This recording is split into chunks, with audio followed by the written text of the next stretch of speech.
എല്ലാവർക്കും അടുത്തൊരു വീഡിയോയിലോട്ട് സ്വാഗതം. ഈ ഒരു വീഡിയോയിലൂടെ നമ്മൾ എക്സ്പ്ലെയിൻ ചെയ്യാൻ പോകുന്ന ടോപ്പിക് എന്തുകൊണ്ടാണ് ബിറ്റ്കോയിൻ ഇത്രയും എക്സ്പെൻസീവ് അല്ലെങ്കിൽ ബിറ്റ്കോയിൻ എന്തുകൊണ്ടാണ് ഇത്രയും വാല്യുബിൾ എന്നുള്ളതാണ്. ഇപ്പം നമ്മളൊരു ബിറ്റ്കോയിൻ്റെ ഇന്നത്തെ വില നോക്കുകയാണെന്നുണ്ടെങ്കിൽ ഏകദേശം 90 ലക്ഷം രൂപയ്ക്ക് മുകളിലാണ് അല്ലേ. അതേസമയം ഒരു കിലോ സ്വർണത്തിൻ്റെ വിലയും ഏകദേശം അതേ ഒരു വിലയാണ്. അപ്പോൾ എന്തുകൊണ്ടാണ് ഇത്രയും വില ബിറ്റ്കോയിന്, എന്തുകൊണ്ടാണ് ഇത്രയും അഗ്രസീവായിട്ട് ആളുകൾ വാങ്ങിക്കുന്നത് ബിറ്റ്കോയിൻ ഈ ഒരു ഹൈ പ്രൈസിലും, എന്താണ് ബിറ്റ്കോയിൻ്റെ യഥാർത്ഥ വാല്യൂ എന്നുള്ളതാണ് നമ്മൾ ഈ ഒരു വീഡിയോയിലൂടെ എക്സ്പ്ലെയിൻ ചെയ്യാൻ പോകുന്നത്. കാരണം പല ആളുകൾക്കും ഉള്ള ഒരു സംശയമാണ്. ഇപ്പോൾ പല ആളുകളും ബിറ്റ്കോയിൻ എഗെയിൻസ്റ്റ് ആയിട്ട് ക്രിട്ടിസൈസ് ചെയ്യുന്നത് നിങ്ങൾ കണ്ടിട്ടുണ്ടാവും. ബിറ്റ്കോയിന് ഒരു ഇൻട്രിൻസിക് വാല്യൂ ഇല്ല, അല്ലെങ്കിൽ ബിറ്റ്കോയിന് വേറെ ഒന്നുമായിട്ടും ബാക്ക്ഡ് അല്ല. അത് കാരണം കൊണ്ട് തന്നെ ബിറ്റ്കോയിന് ഒരു വാല്യൂ ഉണ്ടാവാൻ പാടില്ല. അതുപോലെ തന്നെ ബിറ്റ്കോയിൻ ഒരു ക്യാഷ് ഫ്ലോ ജനറേറ്റ് ചെയ്യാൻ പറ്റാത്ത ഒരു അസറ്റാണ്. അത് കാരണം കൊണ്ട് തന്നെ ഇപ്പോൾ സ്റ്റോക്ക് മാർക്കറ്റിലൊക്കെ നമ്മൾ സ്റ്റോക്ക് വാങ്ങിച്ചാൽ നമുക്ക് ഡിവിഡൻഡ് കിട്ടും, അല്ലെങ്കിൽ ബാങ്ക് അക്കൗണ്ടിൽ പൈസ ഇട്ടാൽ നമുക്ക് ഇൻട്രസ്റ്റ് കിട്ടും. അപ്പോൾ അത്തരത്തിലൊരു ക്യാഷ് ഫ്ലോ ജനറേറ്റ് ചെയ്യാത്ത ഒരു അസറ്റ് ആയത് കാരണം കൊണ്ട് തന്നെ ബിറ്റ്കോയിന് വാല്യൂബിൾ ആവാൻ പാടില്ല, വാല്യൂ ഉണ്ടാവാൻ പാടില്ല. അതേപോലെ തന്നെ ബിറ്റ്കോയിൻ വേൾഡ് വൈഡ് ആയിട്ട് യൂസ് ചെയ്യുന്ന ഒരു കറൻസി അല്ല. അത് കാരണം കൊണ്ട് തന്നെ ബിറ്റ്കോയിൻ ഇത്രയും വാല്യൂ ഉണ്ടാവാൻ പാടില്ല. അത്തരത്തിലുള്ള ഒരുപാട് ക്രിറ്റിസിസംസ് മെയിൻലി ഈ ഒരു ട്രഡീഷണൽ ഫൈനാൻഷ്യൽ മേഖലയിലൊക്കെ ഉള്ള ആളുകൾ ബിറ്റ്കോയിന് എഗെയിൻസ്റ്റ് ആയിട്ട് ചോദിക്കുന്നത് നിങ്ങൾ കേട്ടിട്ടുണ്ടാവും. അല്ലെങ്കിൽ നോർമലി ഈ ഒരു മേഖലയിലോട്ട് വരുന്ന ആളുകളുടെ ഒരുപാട് സംശയങ്ങളാണ് ഇത്തരത്തിലുള്ള കാര്യങ്ങൾ. അപ്പോൾ ഇത്തരത്തിലുള്ള കാര്യങ്ങളാണ് നമ്മൾ ഈ ഒരു വീഡിയോയിലൂടെ എക്സ്പ്ലെയിൻ ചെയ്യാൻ പോകുന്നത്. സോ എല്ലാവർക്കും അടുത്ത ഒരു വീഡിയോയിലോട്ട് സ്വാഗതം. ഈ ഒരു വീഡിയോ നിങ്ങൾ ഇൻഫർമേറ്റീവ് ആണ് എന്നുണ്ടെങ്കിൽ ലൈക്ക് ചെയ്യുക, ആവശ്യമുള്ള ആളുകൾക്ക് ഷെയർ ചെയ്ത് കൊടുക്കുക. ഈ ഒരു ചാനൽ നിങ്ങൾ ആദ്യമായിട്ടാണ് കാണുന്നത് എന്നുണ്ടെങ്കിൽ സബ്സ്ക്രൈബ് ചെയ്യാൻ മറക്കാതിരിക്കുക. സോ നമ്മൾ ഇത്തരത്തിലുള്ള ഡൗട്ട് നമുക്കുണ്ട് എന്നുണ്ടെങ്കിൽ, അല്ലെങ്കിൽ ഇത്തരത്തിലുള്ള ക്രിറ്റിസിസംസ് നമ്മൾ കാണുകയാണ് എന്നുണ്ടെങ്കിൽ, നമ്മൾ ആദ്യം മനസ്സിലാക്കേണ്ട ഒരു കാര്യം എന്ന് പറയുന്നത്, ഇത്തരത്തിലുള്ള എല്ലാ കാര്യങ്ങളും, ഇത്തരത്തിലുള്ള എല്ലാ ഡൗട്ട് കാര്യങ്ങളും ചോദ്യങ്ങളും ഗോൾഡിലും അപ്ലിക്കബിൾ ആണ് എന്നുള്ളതാണ്. പക്ഷേ ഗോൾഡിന്റെ കാര്യത്തില് ആളുകള് അത്ര ബോതേർഡ് അല്ല എന്നുള്ളതാണ് റിയാലിറ്റി അല്ലെ. ഇപ്പൊ ആരെങ്കിലും ഗോൾഡിന്റെ റിയലി ഇൻട്രിൻസിക് വാല്യൂ എന്താണ് എന്ന് ആളുകൾ ക്വസ്റ്റ്യൻ ചെയ്യുന്നത് നിങ്ങൾ കേട്ടിട്ടുണ്ടാവില്ല. അതേപോലെ തന്നെ ഗോൾഡിന് വേറെ എന്തെങ്കിലും ഒരു അസറ്റുമായിട്ട് ബാക്ക് ചെയ്യണം എന്നാലാണ് ഗോൾഡിന് വാല്യൂ ഉണ്ടാവാൻ പാടുള്ളൂ എന്ന് ആരെങ്കിലും പറയുന്നത് നിങ്ങൾ കേട്ടിട്ടുണ്ടാവില്ല. അതിനുള്ള റീസൺ എന്ന് പറയുന്നത്, ഗോൾഡ് ആയിരക്കണക്കിന് വർഷമായിട്ട് നമ്മൾ കണ്ടുവരുന്ന ഒരു അസറ്റാണ്. ഇതേ സംശയങ്ങൾ കാര്യങ്ങൾ ഒരുപാട് വർഷങ്ങൾക്ക് മുന്നേ ആളുകൾ ചോദിച്ചിട്ടുണ്ടാവും. പക്ഷേ ഇപ്പോൾ അത്തരത്തിലുള്ള കാര്യങ്ങൾക്കെല്ലാം ആളുകൾക്ക് ഒരു ക്ലാരിറ്റി വന്നു. ആ കാരണം കൊണ്ടാണ് ഗോൾഡ് വാല്യുബിൾ ആണ് എന്നിപ്പോൾ ആളുകൾ ആക്സെപ്റ്റ് ചെയ്യുന്നത് അല്ലേ. അപ്പോൾ കമ്പാരിറ്റീവ്ലി ബിറ്റ്കോയിൻ ഒരു പുതിയ ഒരു അസറ്റ് ആയത് കാരണം കൊണ്ടാണ് ഇത്തരത്തിലുള്ള പല സംശയങ്ങളും ആളുകൾക്ക് ഉള്ളത് എന്നുള്ളതാണ് ഒന്നാമതായിട്ട് നമ്മൾ മനസ്സിലാക്കേണ്ടത്. സോ നിങ്ങൾക്ക് എപ്പോഴും ബിറ്റ്കോയിനെ കുറിച്ച് എന്തെങ്കിലും ഡൗട്ടോ കാര്യങ്ങളോ ഉണ്ട് എന്നുണ്ടെങ്കിൽ, ഇപ്പോൾ ബിറ്റ്കോയിനെ കുറിച്ച് സ്പെസിഫിക് ആയിട്ട് ബിറ്റ്കോയിൻ്റെ വാല്യൂ എന്താണ്, ബിറ്റ്കോയിൻ്റെ ഇൻട്രിൻസിക് വാല്യൂ എന്താണ്, അത്തരത്തിലുള്ള ഡൗട്ട് കാര്യങ്ങളുണ്ട് എന്നുണ്ടെങ്കിൽ, നമ്മൾ ആദ്യം ചെയ്യേണ്ട ഒരു കാര്യം എന്ന് പറയുന്നത്, ബിറ്റ്കോയിനിൽ മാത്രം നമ്മുടെ റിസർച്ച് കാര്യങ്ങൾ ഒതുങ്ങി നിൽക്കാതെ ഇതേ കാര്യങ്ങൾ എന്തുകൊണ്ടാണ് ഗോൾഡിലും അപ്ലിക്കബിൾ ആവുന്നത്, ഗോൾഡ് എങ്ങനെയാണ് വാല്യൂബിൾ ആവുന്നത് എന്ന് നമ്മളൊന്ന് കമ്പയർ ചെയ്താൽ നമുക്ക് ഇതിനുള്ള ഈ ചോദ്യങ്ങൾക്കുള്ള ഉത്തരം വളരെ ഈസി ആയിട്ട് കിട്ടും. അതിനുള്ള റീസൺ എന്ന് പറയുന്നത്, ബിറ്റ്കോയിൻ എന്ന് പറയുന്നത് ഗോൾഡിന്റെ എല്ലാ സവിശേഷതകളും ഉള്ള, എന്നാൽ ഗോൾഡിന്റെ ഒരു ഡ്രോബാക്സും ഇല്ലാത്ത ഒരു അസറ്റാണ്. അത് കാരണം കൊണ്ടാണ് ബിറ്റ്കോയിനെ പല ആളുകളും ഡിജിറ്റൽ ഗോൾഡ് എന്ന് വിളിക്കുന്നത് അല്ലെ. സോ എന്തുകൊണ്ടാണ് ഗോൾഡ് ആയിരക്കണക്കിന് വർഷം ഒരു കറൻസി ആയിട്ടും ഒരു സ്റ്റോർ ഓഫ് വാല്യൂ ആയിട്ടും യൂസ് ചെയ്യുന്നത്? ഇപ്പോഴും, അതായത് കുറേ വർഷങ്ങൾക്ക് മുന്നേ ആളുകൾ ഗോൾഡ് കറൻസി ആയിട്ട് ഉപയോഗിക്കൽ നിർത്തിയിട്ട് പോലും ഇപ്പോഴും എന്തുകൊണ്ടാണ് ഗോൾഡ് വളരെ വാല്യൂബിൾ ആയിട്ടുള്ള ഒരു അസറ്റും ഒരു സ്റ്റോർ ഓഫ് വാല്യൂ എന്നുള്ള നിലയ്ക്ക് ലോകത്തിലെ ഏറ്റവും വലിയ മൂല്യമുള്ള ഒരു അസറ്റായിട്ട് ഇപ്പോഴും ഗോൾഡ് നിലനിൽക്കുന്നത് എന്തുകൊണ്ടാണ് എന്ന് നമ്മൾ പഠിച്ചാൽ നമുക്ക് ഇത്തരത്തിലുള്ള ഡൗട്ടുകൾക്കുള്ള ഉത്തരം കിട്ടും. ഓക്കെ. അപ്പോൾ എന്തുകൊണ്ടാണ് ഗോൾഡ് ഒരുപാട് കാലം ഒരു കറൻസി ആയിട്ടും ഒരു സ്റ്റോർ ഓഫ് വാല്യൂ ആയിട്ടും ഉപയോഗിച്ചത് എന്ന് നമുക്ക് നോക്കാം. സോ നമ്മളിവിടെ നോക്കുകയാണെന്നുണ്ടെങ്കിൽ, ഗോൾഡ് ഒരു കറൻസി ആയിട്ട് ഉപയോഗിക്കുന്നതിന് മുന്നേ, അല്ലെങ്കിൽ ഒരു സ്റ്റോർ ഓഫ് വാല്യൂ ആയിട്ട് ആളുകൾ ഉപയോഗിക്കാൻ തുടങ്ങുന്നതിന് മുന്നേ ഒരുപാട് സാധനങ്ങൾ നമ്മൾ കറൻസി ആയിട്ടും സ്റ്റോർ ഓഫ് വാല്യൂ ആയിട്ടൊക്കെ ഉപയോഗിച്ചിട്ടുണ്ട് അല്ലേ. ഇപ്പോൾ നമ്മൾ ആയിരക്കണക്കിന് വർഷം മുന്നേ നമ്മൾ നോക്കുകയാണെന്നുണ്ടെങ്കിൽ, ഗോൾഡിന് മുന്നേ വേറെ പല മെറ്റൽസും ആളുകൾ കറൻസി ആയിട്ട് ഉപയോഗിച്ചിട്ടുണ്ട്. ഈവൻ കല്ലുകൾ പല ഐലൻഡിലും ഒക്കെ യൂസ് ചെയ്തിട്ടുണ്ട്. അതേപോലെ തന്നെ ഇപ്പോൾ അറേബ്യൻ നാടുകളിൽ ഡേറ്റ്സ് യൂസ് ചെയ്തിട്ടുണ്ട്. അങ്ങനെയുള്ള പല രാജ്യങ്ങളിലും പല സാധനങ്ങൾ ഒരു കറൻസി ആയിട്ട്, ഒരു മീഡിയം ഓഫ് എക്സ്ചേഞ്ച് ആയിട്ട്, അതുപോലെ തന്നെ ആളുകൾ അവരുടെ വെൽത്ത് കാര്യങ്ങൾ പ്രിസർവ് ചെയ്യാൻ വേണ്ടിയിട്ട് ഒരു സ്റ്റോർ ഓഫ് വാല്യൂ ആയിട്ട് യൂസ് ചെയ്തിട്ടുണ്ട്. സോ ഇത്തരത്തിലുള്ള കാര്യങ്ങളെല്ലാം യൂസ് ചെയ്ത് കുറേ കാലങ്ങൾ കഴിഞ്ഞിട്ടാണ് ആളുകൾ സ്വർണത്തിലോട്ട് എത്തിപ്പെടുന്നത്. അപ്പോൾ സ്വർണം ഇത്രയും കാലം കണ്ടിന്യൂ ചെയ്യാനുള്ള ഒരു റീസൺ എന്ന് പറയുന്നത്, അതിൻ്റെ മെയിൻ ആയിട്ടുള്ള യുണീക്ക് ആയിട്ടുള്ള പ്രോപ്പർട്ടീസ് ആണ്, അതിൻ്റെ ഫീച്ചേഴ്സ് ആണ്. ഓക്കെ. സോ മെയിനായിട്ട് ഒരു കറൻസി എന്ന് പറയുമ്പോൾ അതിന് ഗോൾഡിനുള്ള മെയിനായിട്ടുള്ള 6 സവിശേഷതകൾ എന്താണെന്ന് നോക്കാം. ഒന്നാമത്തെ കാര്യം ഡ്യൂറബിലിറ്റി ആണ്. ഗോൾഡ് മറ്റുള്ള എല്ലാ മെറ്റലുമായിട്ട് കമ്പയർ ചെയ്യുമ്പോഴും എന്താണ് ഗോൾഡ് വളരെ ഡ്യൂറബിൾ ആണ് അല്ലേ? അതായത് ഒരുപാട് കാലം കഴിയുന്തോറും അത് നശിച്ചു പോവാത്ത ഒരു മെറ്റലാണ് ഗോൾഡ്. ഇപ്പൊ മറ്റുള്ള കമ്പാരിറ്റീവ്‌ലി മറ്റുള്ള ഇപ്പൊ അയൺ ആണെന്നുണ്ടെങ്കിലും, ഇപ്പൊ ഇരുമ്പാണെന്നുണ്ടെങ്കിലും, ചെമ്പാണെന്നുണ്ടെങ്കിലും ഇത്തരത്തിലുള്ള മെറ്റൽസ് കാര്യങ്ങള് എല്ലാം കമ്മോഡിറ്റികളെല്ലാം അത് കാലക്രമേണ അത് പല കാലാവസ്ഥയിലൂടെയും കടന്നു പോവാത്ത ഒരു സാധനങ്ങളാണ് അല്ലേ? ചിലതൊക്കെ തുരുമ്പ് പിടിക്കും, ചിലത് നശിച്ചു പോവും, അതിന്റെ ക്വാളിറ്റി കുറയും, കളറ് മാറും. അങ്ങനെയുള്ള ഒരുപാട് പ്രോബ്ലംസ് ഉണ്ട്. പക്ഷേ ഗോൾഡ് ഡ്യൂറബിൾ ആണ്. എത്ര കൊല്ലം വേണമെന്നുണ്ടെങ്കിലും നമുക്ക് ഗോൾഡ് എടുത്ത് വെക്കാം. അതിന് ഒരു ക്വാളിറ്റി കുറവും വരില്ല. അത് തുരുമ്പെടുത്ത് പോവില്ല. അത് കാരണം കൊണ്ട് ഗോൾഡ് വളരെ ഡ്യൂറബിൾ ആണ്. അതേപോലെ തന്നെ ഗോൾഡ് നമുക്ക് ഈസി ആയിട്ട് പോർട്ടബിൾ ആണ് അല്ലേ? ഇപ്പൊ പഴയ സമയത്തെല്ലാം ഇപ്പം നമുക്ക് ഒരുപാട് ബുദ്ധിമുട്ടാണ്. പക്ഷേ പഴയ സമയത്തെല്ലാം നമുക്ക് നമുക്കൊരു ഗോൾഡ് കോയിൻ ആക്കിയിട്ട് നമുക്ക് ഒരു കറൻസി ആയിട്ട് നമുക്ക് യൂസ് ചെയ്യാൻ പറ്റും. ഗോൾഡ് കോയിൻ ആയിട്ട് നമുക്ക് ഈസി ആയിട്ട് മിന്റ് ചെയ്യാൻ പറ്റും. അതിന്റെ ഡിവിസിബിലിറ്റി ഒരുപാട് കൂടുതലാണ്. ഇപ്പൊ നമുക്ക് 1 കിലോ ഗോൾഡ് ഉണ്ടെന്നുണ്ടെങ്കിൽ നമുക്കത് ഈസി ആയിട്ട് കട്ട് ചെയ്തിട്ട് അപ്പോൾ 1 ഗ്രാമിന്റെ കോയിനുകളൊക്കെ ആയിട്ട് ഈസി ആയിട്ട് നമുക്ക് ഡിവിസിബിൾ ആണ്. അപ്പോൾ അതിലും ചെറിയ ചെറിയ യൂണിറ്റ് ആക്കാൻ പറ്റില്ല എന്നുണ്ടെങ്കിലും നമുക്ക് ഒരുപാട് മറ്റുള്ള ഇരുമ്പും ചെമ്പൊക്കെ ആയിട്ട് കമ്പയർ ചെയ്യുമ്പോൾ നമുക്ക് ഈസി ആയിട്ട് ഡിവിസിബിൾ ആണ്. അതേപോലെ തന്നെ ഏറ്റവും ഇമ്പോർട്ടന്റ് ആയിട്ടുള്ള കാര്യമാണ് മറ്റുള്ള ഏതൊരു കമ്മോഡിറ്റി ആയിട്ട് നോക്കുകയാണെന്നുണ്ടെങ്കിലും, ഏതൊരു മെറ്റൽ ആയിട്ട് നോക്കുകയാണെന്നുണ്ടെങ്കിലും ഗോൾഡ് വളരെ സ്കേഴ്സ് ആണ് അല്ലേ? അപ്പോൾ ഒരു മണി എന്ന് പറയുമ്പോൾ, ഒരു കറൻസി എന്ന് പറയുമ്പോൾ അത് വളരെ സ്കേഴ്സ് ആയിരിക്കണം. വേറൊരാൾക്ക് ഈസി ആയിട്ട് ക്രിയേറ്റ് ചെയ്യാൻ പറ്റാത്ത ഒരു സംഭവമായിരിക്കണം. അപ്പോൾ ഗോൾഡ് വളരെ സ്കേഴ്സ് ആയിട്ടുള്ള ഒരു അസറ്റാണ്. അത് കാരണം കൊണ്ടാണ് മെയിനായിട്ട് അതൊരു കറൻസി ആയിട്ട് ആളുകള് ഉപയോഗിക്കാൻ തുടങ്ങിയത്. ഇതേ കാരണം കൊണ്ടാണ്, ഇത്രയും കാരണങ്ങൾ ഉള്ളത് കാരണം കൊണ്ടാണ് ഗോൾഡിന് അത്രയും ഒരു ആക്സെപ്റ്റബിലിറ്റി കിട്ടുന്നത്. ഒരു വേൾഡ് വൈഡ് ആയിട്ട് അത് വൈഡ്ലി ഒരു കറൻസി ആയിട്ട് ആളുകൾ ഉപയോഗിക്കാൻ തുടങ്ങിയതും. അതേപോലെ തന്നെ വേറൊരു ഇമ്പോർട്ടന്റ് ആയിട്ടുള്ള ഒരു ഫാക്ടർ എന്ന് പറയുന്നത് എന്താണ്? ഗോൾഡ് ഒരു ഡീസെൻട്രലൈസ്ഡ് ആയിട്ടുള്ള ഒരു കറൻസിയാണ്, ഒരു കമ്മോഡിറ്റിയാണ്, ഒരു മെറ്റലാണ്. ഈ വേൾഡിൽ ഓൾറെഡി ഉള്ള എക്സിസ്റ്റിംഗ് ആയിട്ടുള്ള ഒരു മെറ്റലാണ് ഗോൾഡ്. ഏതെങ്കിലും ഒരു ഗവൺമെന്റോ, ഏതെങ്കിലും ഒരു എന്റിറ്റിയോ, ഏതെങ്കിലും ഒരു ഗ്രൂപ്പ് ഓഫ് ആളുകളോ ഉണ്ടാക്കുന്ന ഒരു സാധനമല്ല ഗോൾഡ് അല്ലെ? അത് കാരണം കൊണ്ടാണ് ഗോൾഡിന് നമ്മൾ ഗോഡ്സ് മണി, ദൈവത്തിന്റെ പൈസ എന്ന് പറയുന്നത് അല്ലെ? അപ്പോൾ ആർക്കും ഈസി ആയിട്ട് ക്രിയേറ്റ് ചെയ്യാൻ പറ്റാത്ത വളരെ സ്കേഴ്സ് ആയിട്ടുള്ള ഒരു അസറ്റാണ്. മറ്റുള്ള ഏതൊരു അസറ്റ് ആയിട്ട് കമ്പയർ ചെയ്യുമ്പോഴും ഏറ്റവും കിട്ടാൻ ദൗർലഭ്യമുള്ളതും ഏറ്റവും ഉണ്ടാക്കാൻ ബുദ്ധിമുട്ടുള്ളതും ആയിട്ടുള്ള ഒരു അസറ്റാണ് ഗോൾഡ്. അത് കാരണം കൊണ്ടാണ് ഗോൾഡ് ഒരുപാട് ആയിരക്കണക്കിന് വർഷം ഒരു കറൻസി ആയിട്ട് ഉപയോഗിച്ചത് എന്നുള്ളതാണ് നമ്മൾ ആദ്യമായിട്ട് മനസ്സിലാക്കേണ്ടത്. അപ്പൊ ഗോൾഡിനുള്ള മെയിൻ ആയിട്ടുള്ള ഈ ഒരു 6 സവിശേഷതകളാണ് ഒരു പെർഫെക്റ്റ് മണി എന്നുള്ള ഒരു കറൻസിക്കുള്ള മെയിൻ ആയിട്ടുള്ള ക്വാളിറ്റീസ് എന്ന് പറയുന്നത്. സോ എന്തുകൊണ്ടാണ് ഗോൾഡ് വാല്യുബിൾ? ഗോൾഡിന് മറ്റുള്ള കമ്മോഡിറ്റികളായിട്ട് കമ്പയർ ചെയ്യുമ്പോൾ ഗോൾഡിന് മാത്രമായിട്ടുള്ള യുണീക്ക് പ്രോപ്പർട്ടീസ് എന്താണ്? എന്തൊക്കെ കാരണം കൊണ്ടാണ് ഗോൾഡ് ആയിരക്കണക്കിന് വർഷം ഒരു കറൻസി ആയിട്ടും ഒരു സ്റ്റോർ ഓഫ് വാല്യൂ ആയിട്ടും ഉപയോഗിച്ചത്? എന്തുകൊണ്ടാണ് ഗോൾഡ് വാല്യുബിൾ ആവുന്നത് എന്നുള്ള കാര്യത്തിൽ എല്ലാവർക്കും ഒരു ക്ലാരിറ്റി വന്നു എന്ന് വിശ്വസിക്കുന്നു. ഇനി നമുക്ക് ബിറ്റ്കോയിൻ എന്തുകൊണ്ടാണ് വാല്യുബിൾ? ബിറ്റ്കോയിനെ എന്തുകൊണ്ടാണ് ഒരു ഡിജിറ്റൽ ഗോൾഡ് എന്ന് വിളിക്കുന്നതും ഭാവിയിൽ ബിറ്റ്കോയിന്റെ വാല്യൂ ഗോൾഡിന്റെ മാർക്കറ്റ് ക്യാപ്പിന് വരെ ഓവർടേക്ക് ചെയ്ത് മുകളിലോട്ട് പോകും എന്ന് ആളുകൾ പറയുന്നതിന്റെ മെയിൻ ആയിട്ടുള്ള കാരണം എന്താണ് എന്ന് നമുക്ക് നോക്കാം. സോ ഇത് നമുക്ക് മനസ്സിലാവണമെന്നുണ്ടെങ്കിൽ നമ്മൾ വേറെ ഒന്നും ചെയ്യേണ്ട ആവശ്യമില്ല. ഗോൾഡും ബിറ്റ്കോയിനുമായിട്ടൊന്ന് കമ്പയർ ചെയ്ത് നോക്കിയാൽ മതി. ഇപ്പൊ നമ്മൾ മുന്നേ ഡിസ്കസ് ചെയ്തിട്ടുള്ള ഈ ഒരു 6 ക്യാരക്ടറിസ്റ്റിക്സ്, ഈ ഒരു ഗോൾഡിന്റെ യുണീക്ക് ആയിട്ടുള്ള പ്രോപ്പർട്ടീസ് ഇതേ കാര്യം ബിറ്റ്കോയിനുമായിട്ട് നമ്മൾ കമ്പയർ ചെയ്ത് നോക്കുകയാണെന്നുണ്ടെങ്കിൽ നമുക്ക് മനസ്സിലാവും. ഒരുപാട് കാര്യങ്ങളിൽ ബിറ്റ്കോയിൻ ഗോൾഡിനേക്കാളും ഒരു സുപ്പീരിയർ ആയിട്ടുള്ള ഒരു അസറ്റ് ആണ് എന്ന് നമുക്ക് മനസ്സിലാവും. അതേ ഒരു കാരണം മതി ഗോൾഡിനേക്കാളും കൂടുതൽ വാല്യുബിൾ ആയിട്ടുള്ള ഒരു അസറ്റ് ആയിട്ട് ബിറ്റ്കോയിൻ മാറാൻ എന്നുള്ളതാണ് നമ്മൾ മനസ്സിലാക്കേണ്ടത്. സോ നമ്മൾ ഡ്യൂറബിലിറ്റിന്റെ കാര്യം നോക്കുകയാണെന്നുണ്ടെങ്കിൽ ഫിസിക്കലി ഡ്യൂറബിൾ ആണ് ഗോൾഡ്. പക്ഷേ ബിറ്റ്കോയിൻ ഡിജിറ്റലി ബ്ലോക്ക് ചെയിനിൽ സെക്യൂർഡ് ആണ്, ഗ്ലോബലി റെസിലിയന്റ് ആണ്. അവിടെ ബിറ്റ്കോയിൻ ആണ് ഒരു സുപ്പീരിയർ ആയിട്ടുള്ള ഒരു അസറ്റ്.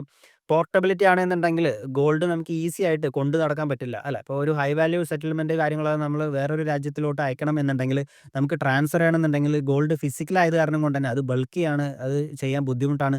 പക്ഷേ ബിറ്റ്കോയിൻ ഒരു മൊബൈലിന്റെയും ഒരു ഇന്റർനെറ്റിന്റെയും സഹായം ഉണ്ടെന്നുണ്ടെങ്കിൽ നമുക്ക് എത്ര വലിയ ട്രാൻസാക്ഷൻ ആണ് എന്നുണ്ടെങ്കിലും ഈസി ആയിട്ട് ലോകത്തുള്ള ആർക്കും ആണെന്നുണ്ടെങ്കിലും അയക്കാം.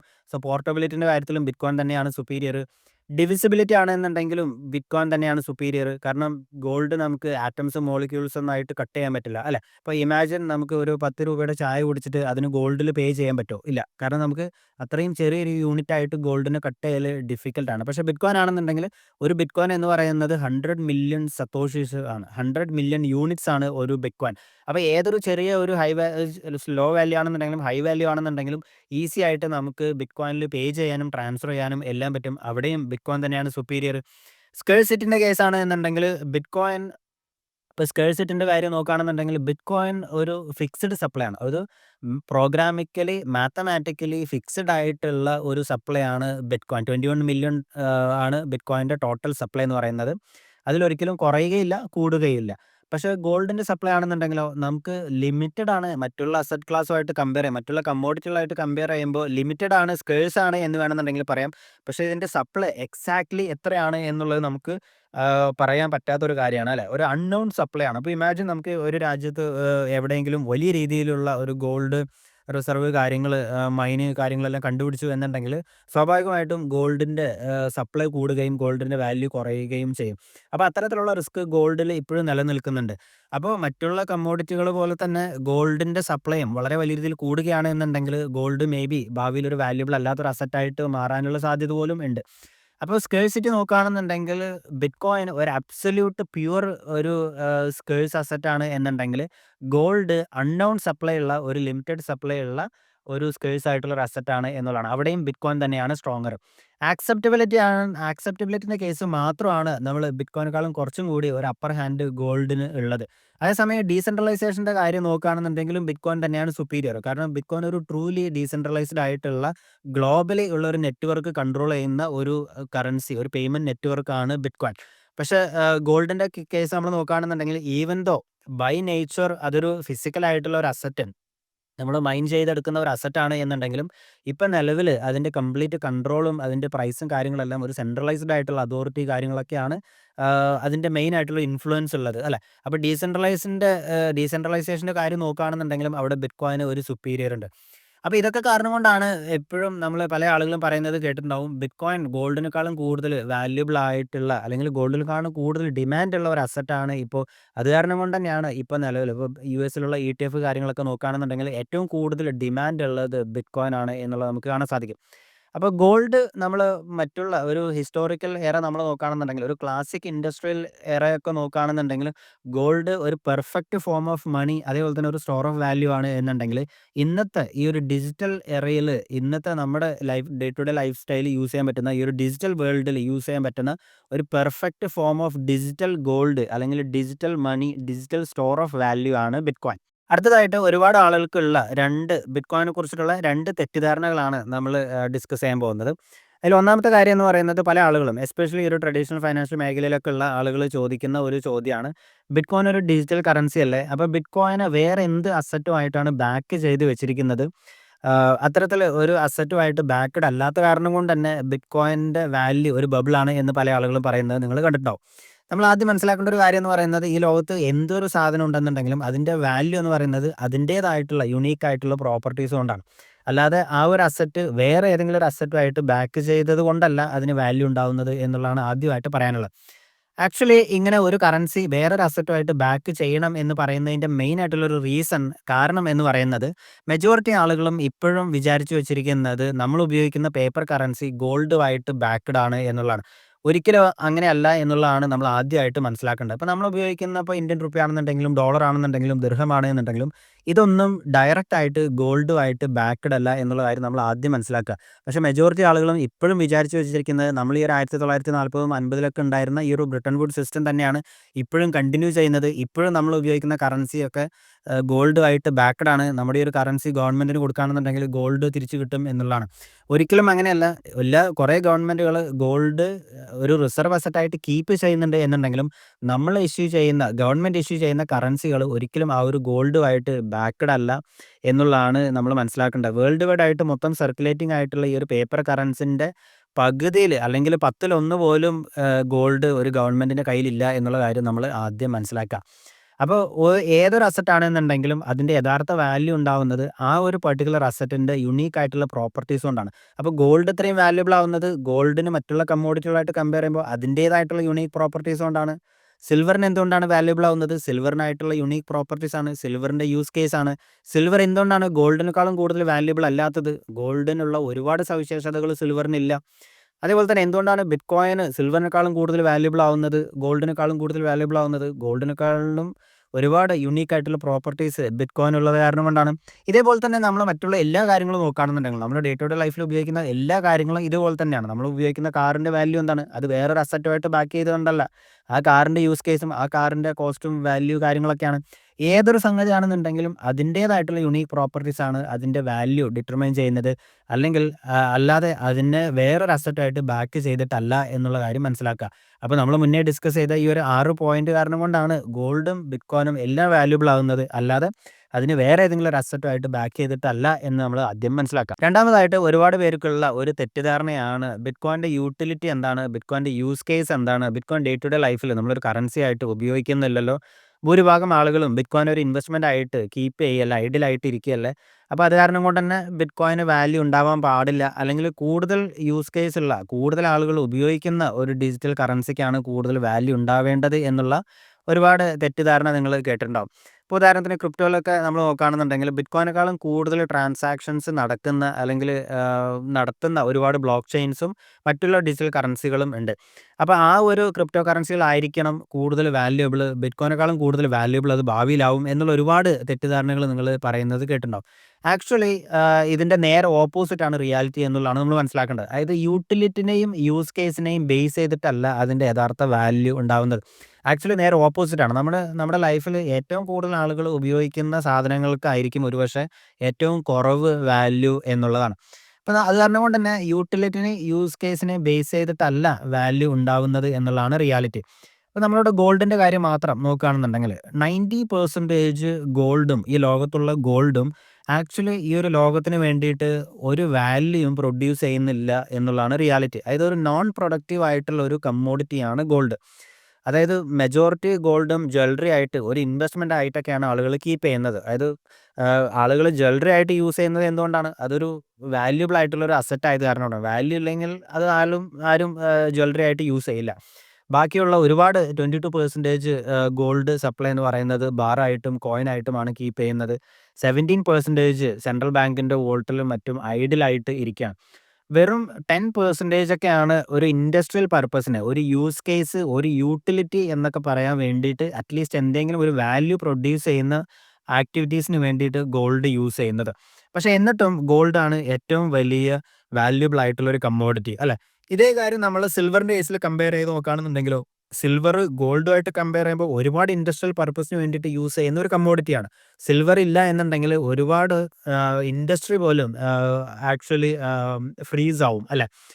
അപ്പോൾ നമ്മൾ ഗോൾഡിൻ്റെ 10% ആണ് ഇൻഡസ്ട്രിയൽ യൂസേജ് എന്നുണ്ടെങ്കിലും സിൽവറിൻ്റെ ഇൻഡസ്ട്രിയൽ യൂസ് കേസ്, യൂട്ടിലിറ്റി എന്ന് പറയുന്നത് 52%-ന് മുകളിലാണ്. പക്ഷേ എന്തുകൊണ്ടാണ് സിൽവറിന് ഗോൾഡിനേക്കാളും ഒരുപാട് വില കുറവ്? കാരണം ഗോൾഡിനുള്ള ഒരുപാട് പ്രോപ്പർട്ടീസ് സിൽവറിനില്ല. Especially scarcity. സിൽവറിൻ്റെ ഡിമാൻഡ് കൂടുകയാണെന്നുണ്ടെങ്കിൽ ഈസി ആയിട്ട് നമുക്ക് സിൽവർ മൈൻ ചെയ്ത് വേർതിരിച്ചെടുക്കാൻ പറ്റും. സിൽവറിൻ്റെ സപ്ലൈയും ഒരുപാട് കൂടും. പക്ഷേ അതേസമയം ഗോൾഡിന് എത്രയൊക്കെ ഡിമാൻഡ് ഉണ്ടായാലും ഗോൾഡിൻ്റെ സപ്ലൈ എന്ന് പറയുന്നത് നൂറ്റാണ്ടുകളായിട്ട് ഒരു 1%-ഉം 2% ഒക്കെ ഇടയിലാണ്. അപ്പോൾ ഈസി ആയിട്ട് മൈൻ ചെയ്യാൻ പറ്റില്ല. അപ്പോൾ അതിൻ്റെ സ്കേഴ്സിറ്റി ആണ് ഏറ്റവും ഇമ്പോർട്ടൻ്റ് ആയിട്ടുള്ളൊരു കാര്യം. അപ്പോൾ യൂട്ടിലിറ്റിനെയും യൂസ് കേസിനേക്കാളും വലിയൊരു ഫാക്ടറാണ് സ്റ്റോർ ഓഫ് വാല്യൂ എന്നുള്ള കാര്യമാണ് നമ്മൾ മനസ്സിലാക്കേണ്ടത്. നമ്മൾ കോയിൻ മാർക്കറ്റ് ക്യാപ്പിൽ ടോപ്പ് 10 ഡിജിറ്റൽ കറൻസിയിൽ എടുത്ത് നോക്കുകയാണെന്നുണ്ടെങ്കിൽ ബിറ്റ്കോയിൻ ആണ് ഏറ്റവും കൂടുതൽ വാല്യുബിൾ. 2.1 ട്രില്യൺ ആണ് ഈ ബിറ്റ്കോയിൻ്റെ മാർക്കറ്റ് ക്യാപ്പ്. രണ്ടാമതായിട്ടുള്ള ഇത്തേറിയം എന്നുള്ള ബ്ലോക്ക് ചെയിനിൽ ഒരുപാട് ട്രാൻസാക്ഷൻസ് നടക്കുന്നുണ്ട്. ഒരുപാട് മറ്റുള്ള പർപ്പസിന് വേണ്ടിയിട്ടും ഒരു ജനറൽ പർപ്പസ് ബ്ലോക്ക് ചെയിൻ ആണ് ഇത്തേറിയം. പക്ഷേ എന്നിട്ടും എന്തുകൊണ്ടാണ് ബിറ്റ്കോയിൻ അത്ര വാല്യൂ ഇല്ലാത്തത്? കാരണം ഇത്തേറിയത്തിൻ്റെ സപ്ലൈ ഫിക്സഡ് അല്ല. ഇത്തേറിയം ബിറ്റ്കോയിനായിട്ട് കമ്പയർ ചെയ്യുമ്പോൾ ഒരു ലിമിറ്റഡ് സപ്ലൈ ഉള്ള, ഒരു ക്യാപ്ഡ് ആയിട്ടുള്ള സപ്ലൈ ഉള്ള ഒന്നല്ല. അത് മാത്രമല്ല ബിറ്റ്കോയിനായിട്ട് കമ്പയർ ചെയ്യുമ്പോൾ അത്രയും ഡീസെൻട്രലൈസ്ഡ് അല്ല, സെക്യൂർ അല്ല. മറ്റുള്ള എല്ലാ ക്രിപ്റ്റോ കറൻസി കമ്പയർ ചെയ്യുമ്പോഴും ഇതേപോലെ തന്നെയാണ്. ബിറ്റ്കോയിനുള്ള യുണീക്ക് ആയിട്ടുള്ള പ്രോപ്പർട്ടീസ് ഒന്നും മറ്റുള്ള ക്രിപ്റ്റോ കറൻസികൾക്ക് ഇല്ലാത്തത് കാരണം കൊണ്ടാണ് ബിറ്റ്കോയിൻ ഇത്രയും വാല്യുബിൾ ആവുന്നത്. എല്ലാ കാര്യങ്ങളും ഇതുപോലെ തന്നെയാണ്. അത് കാരണം കൊണ്ട് തന്നെ ഏറ്റവും കൂടുതൽ ആളുകൾ ഉപയോഗിക്കുന്നതിന് വാല്യൂ ഉണ്ടാവണം എന്നില്ല. അതിൻ്റേതായിട്ടുള്ള യുണീക്ക് പ്രോപ്പർട്ടീസ്, എസ്പെഷ്യലി സ്കേഴ്സിറ്റി ആണ് ഒരു അസറ്റിൻ്റെ വാല്യൂ ഡിറ്റർമൈൻ ചെയ്യുന്നത് എന്നുള്ളതാണ്. അത് മാത്രമല്ല നമ്മൾ കറൻസി എന്നുള്ള ഒരു ഫീച്ചർ, കറൻസി എന്നുള്ള ഒരു പ്രാക്ടിക്കൽ യൂസ് കേസ് എന്ന് പറയുന്നത് ഒരു സ്റ്റോർ ഓഫ് വാല്യൂ ആയിട്ട് കമ്പയർ ചെയ്യുമ്പോൾ ഒരുപാട് ചെറുതാണ് എന്നുള്ളതാണ് നമുക്ക് കാണാൻ സാധിക്കുക. ഇപ്പോൾ ലോകം മൊത്തം സർക്കുലേറ്റിംഗ് ആയിട്ടുള്ള ഫിസിക്കൽ US ഡോളറിൻ്റെ സർക്കുലേറ്റിംഗ് സപ്ലൈ എന്ന് പറയുന്നത് വെറും $2.38 ട്രില്യൺ ആണ്. പക്ഷേ വേൾഡ് വൈഡ് ആയിട്ട് മൊത്തം ഉള്ള ഗോൾഡിൻ്റെ ടോട്ടൽ മാർക്കറ്റ് ക്യാപ്പ് തന്നെ 22 ട്രില്യൺ ആണ്. മൈക്രോസോഫ്റ്റിൻ്റെ മാർക്കറ്റ് ക്യാപ്പ് 3.4 ട്രില്യൺ ആണ്. ബിറ്റ്കോയിൻ്റെ ടോട്ടൽ മാർക്കറ്റ് ക്യാപ്പ് ഓൾറെഡി 2.1 ട്രില്യണിലോട്ട് എത്തി. സോ എന്താണ് ബിറ്റ്കോയിനെ വാല്യുബിൾ ആക്കുന്നത്? ബിറ്റ്കോയിൻ എന്തുകൊണ്ടാണ് ഇത്രയും എക്സ്പെൻസീവ്? ഗോൾഡിന് എന്തുകൊണ്ടാണ് വാല്യൂ ഉണ്ടാവുന്നത്? ഗോൾഡും ബിറ്റ്കോയിനുമായിട്ട് കമ്പയർ ചെയ്യുമ്പോൾ എന്തുകൊണ്ടാണ് ബിറ്റ്കോയിൻ ഒരുപാട് സുപ്പീരിയർ ആവുന്നത്? ബിറ്റ്കോയിൻ മറ്റുള്ള ക്രിപ്റ്റോ കറൻസികളായിട്ട് കമ്പയർ ചെയ്യുമ്പോൾ ബിറ്റ്കോയിൻ എന്താണ് വാല്യുബിൾ ആവുന്നത്? ഇത്തരത്തിലുള്ള കാര്യങ്ങൾക്കെല്ലാം ഒരു ക്ലാരിറ്റി ഉണ്ടായി എന്ന് വിശ്വസിക്കുന്നു. സോ ഒരു വീഡിയോ എപ്പോഴും പറയുന്ന പോലെ ഇൻഫർമേറ്റീവ് ആണ് എന്നുണ്ടെങ്കിൽ ലൈക്ക് ചെയ്യുക, ആവശ്യമുള്ള ആളുകൾക്ക് ഷെയർ ചെയ്ത് കൊടുക്കുക. ഈ ഒരു ചാനൽ നിങ്ങൾ ആദ്യമായിട്ടാണ് കാണുന്നത് എന്നുണ്ടെങ്കിൽ സബ്സ്ക്രൈബ് ചെയ്യാൻ മറക്കാതിരിക്കുക. അടുത്തൊരു വീഡിയോ ആയിട്ട് കാണുന്നവരേക്കും ബൈ.